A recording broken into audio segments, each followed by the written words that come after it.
મારું નામ વિશાલસિંહ મકવાણા, હું સુરપુર ગામનો વતની છું. મોડાસા તાલુકામાં છે મારું ગામ.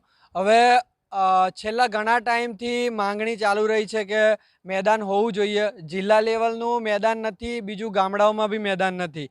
તો જે ફિઝિકલ તૈયારી કરતા હોય છે, જે આર્મી પોલીસ એવા જે ડિફેન્સીસ જે લાઇન છે એની તૈયારી કરતા હોય છે યુવાનો, તો એ રોડ ઉપર કરતા હોય છે, હાઈવે ઉપર.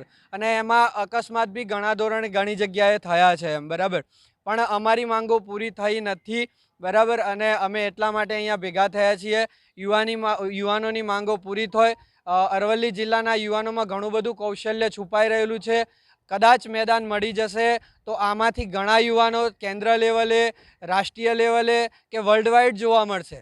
એટલે અમે અહીંયા વિનંતી કરીએ છીએ કે અમને અમારી માંગ પૂરી થાય, જિલ્લા લેવલનું મેદાન મળે, જેથી ભવિષ્યમાં ભરતીઓ જે થાય છે એ જે કેન્દ્ર લેવલની કે રાજ્ય લેવલની એ અમારા મોડાસા અરવલ્લી જિલ્લામાં થાય અને અમારા મેદાનની જે માંગ છે એ પૂરી થાય, જેથી છોકરાઓનું કૌશલ્ય બહાર આવે અને આગળ વધે છોકરાઓ.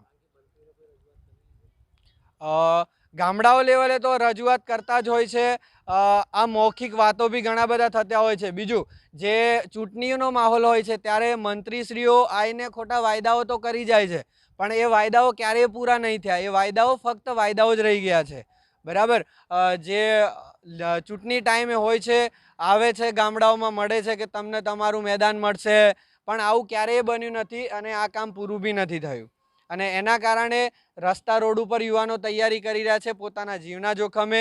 ઘણી ખરી જગ્યાએ અકસ્માતિક બનાવો બી બન્યા છે, બરાબર. અને આમાં હવે આ બીજી વાર આવા બનાવો ના બને અને ઝડપથી અમારું કામ પૂરું થાય, મેદાન મળી જાય, તો આગળ યુવાનો તૈયારી કરે અને ભરતી બી થઈ શકે અને એમની ફિઝિકલ જે એક્ટિવિટીઝ છે, જે ખેલો ઇન્ડિયાનો માધ્યમ છે, સરકાર જોડે બજેટ છે, બધું જ છે, પણ જે પાયાના લેવલો ને પાયાના છોકરાઓ છે, જે ગામડા લેવલના છોકરાઓ છે, એમના જે નથી મેદાન મળી રહ્યું એ મળે તો સારું, આ આશા સાથે.